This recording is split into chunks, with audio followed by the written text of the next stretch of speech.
In the face of this pandemic, we've made dramatic adjustments to our activities all over the world, including how we meet, how we preach, and even how we associate with one another. We've even had to make adjustments to the adjustments with changing conditions. As you know, some of these changes have come very quickly, and we want to commend you for your obedience to theocratic direction. We love you all very much and want to keep you safe while helping you to maintain a good spiritual routine. As we think about what happens next, it's important to remember that we're not all experiencing this global crisis the same way. In some parts of the world, the coronavirus is beginning to spread more quickly. In other places, outbreaks appear to be somewhat contained for now, and governments are already easing restrictions. So how will this affect our theocratic activities? Well, as things open up in various regions, we're going to be guided by the principle in Proverbs chapter 14, verse 16. Proverbs 14 and verse 16. Where it says, "The wise one is cautious and turns away from evil, but the stupid one is reckless and overconfident." In this pandemic, recklessness and overconfidence have literally cost people their lives. But as the proverb says, the wise one is cautious. So we'll continue to take a cautious approach. In general, we'll allow more time after governments loosen a particular restriction before we resume a theocratic activity. This will allow the organization to monitor the impact that any lifting of restrictions has on the spread of the virus. The Coordinators Committee of the governing body recently shared some valuable principles with branch committees around the world to help guide them as governments ease restrictions related to the spread of COVID-19. We'd like to share 3 of those points with you now. We're confident that obediently holding to these principles will not only save lives, but glorify Jehovah. First, out of respect for our Creator, we place a high value on life. Some governments may choose to lift restrictions and reopen businesses, in part for economic reasons. But simply put, our decisions are motivated by love, not money. So we'll continue to make the safety of our brothers a priority over personal convenience or preference. Ecclesiastes 7:12 says this, Ecclesiastes 7:12, "Wisdom is a protection, just as money is a protection. But the advantage of knowledge is this: wisdom preserves the life of its owner." So, in harmony with that, our aim has been and will continue to be to make wise, balanced decisions that protect lives. As an example, back in March, we made the decision to hold the Gilead graduation with no invited guests present. That was a big change.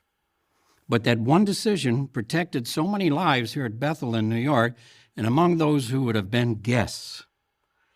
Little did we know that just a short time later, New York would become an epicenter of the pandemic. We thank Jehovah for helping us to make that wise decision. What's the lesson? Because we place a high value on life, we need to follow direction, even if it seems overly cautious or means significant changes in our theocratic activities. That obedience will help to keep all of us as safe as possible. In the following video, note how this has proved to be the case for the brothers in South America, where the outbreak of COVID-19 cases has surged in recent weeks. We'll hear from Brother Anthony Carvalho, who serves on the Brazil Branch Committee, and from Brother Jaime Tamayo, who serves on the Ecuador Branch Committee. Their reports show the benefits of obedience, even if at first we don't understand the reasons for the direction. The outbreak of COVID-19 has already taken tens of thousands of lives in Brazil. And so we've come to appreciate how the early direction we received from the organization was a real protection. One example is a sister who is a medical doctor. She said that when the branch office gave direction to suspend meetings at the Kingdom Hall, she honestly did not agree. There weren't any confirmed cases of COVID-19 in the region, and the local government had not ordered any restrictions. So she felt the brothers might be exaggerating the threat a bit. But then she reasoned on how Jehovah has sometimes given his people direction that didn't make sense from a human standpoint, and so she decided to obey. Well, shortly after congregation meetings were suspended, the government put restrictions in place. COVID-19 began to spread rapidly in the region, and sadly, many have died. Our sister said that she now sees a direction from the organization was a real protection. She related, "Seeing how Jehovah is caring for us in a loving and tender way, even on an individual level, has increased my confidence in him." While this is just one example of many here in Brazil, where we have truly seen the benefits of obediently following theocratic direction. There is no question that the early direction we received in Ecuador saved lives.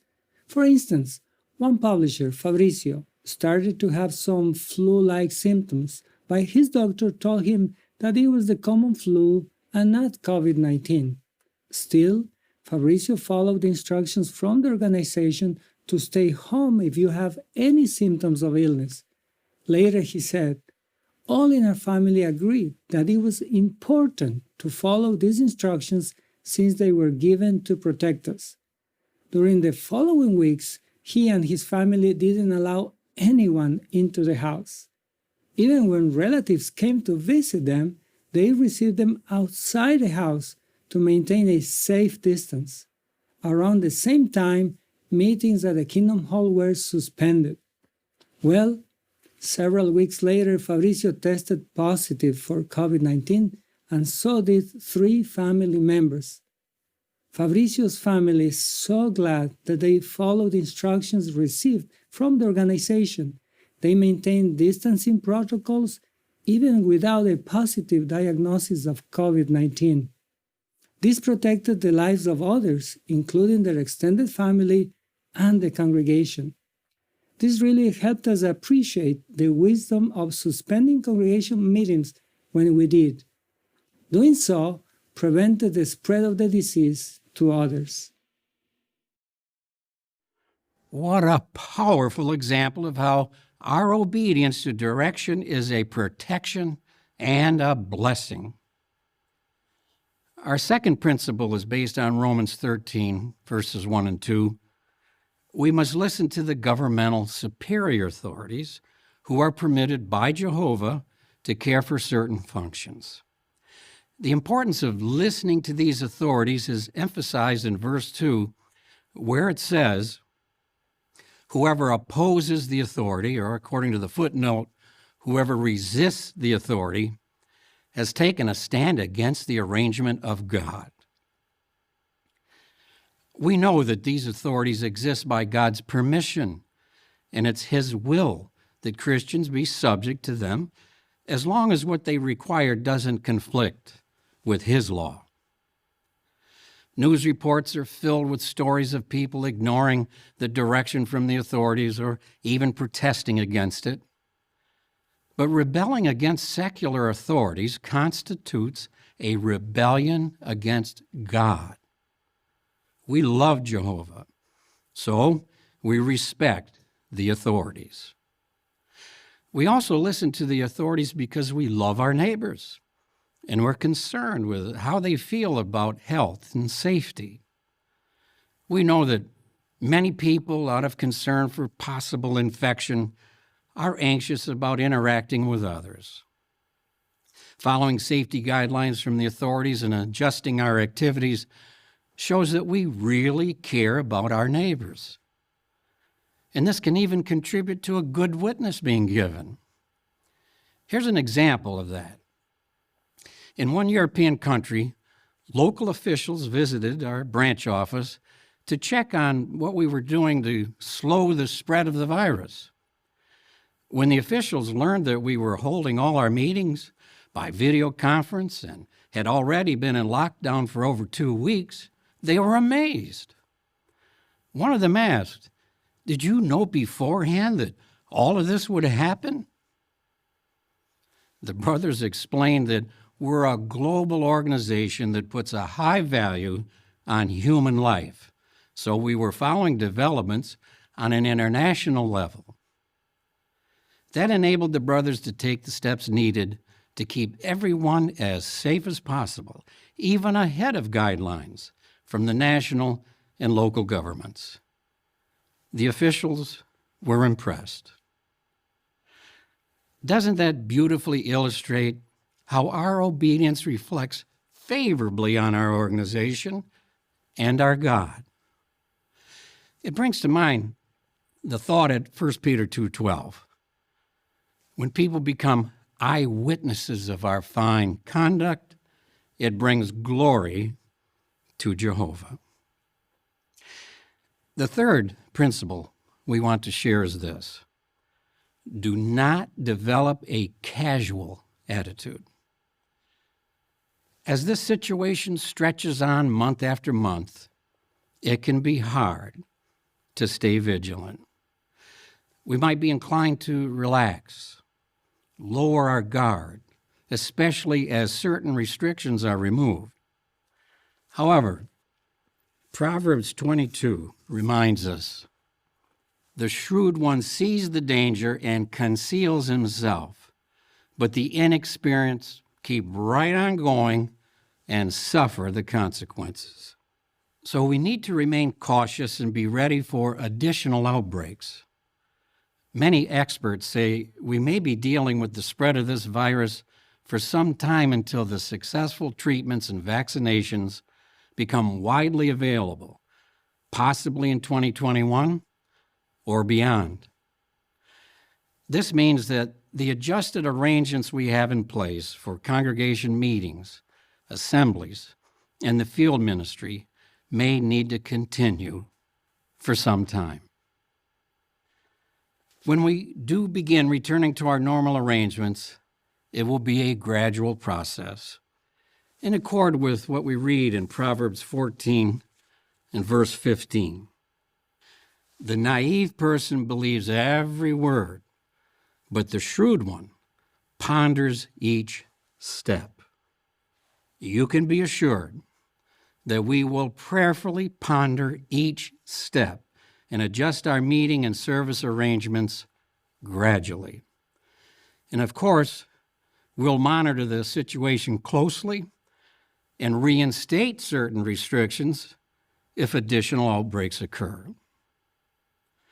So, as you face the days ahead, keep in mind the 3 principles we've talked about. 1, place a high value on life. 2, listen to the authorities. And 3, guard against developing a casual attitude. We know that this pandemic has hit some of you very hard. You've lost jobs and income. You young ones have had your schooling interrupted, haven't been able to be with your friends. And tragically, a number of you have lost family members and friends in death. Some of you may feel like Job, who faced one tragedy after another. It pains our hearts to see what you're going through. And we're praying for you every day.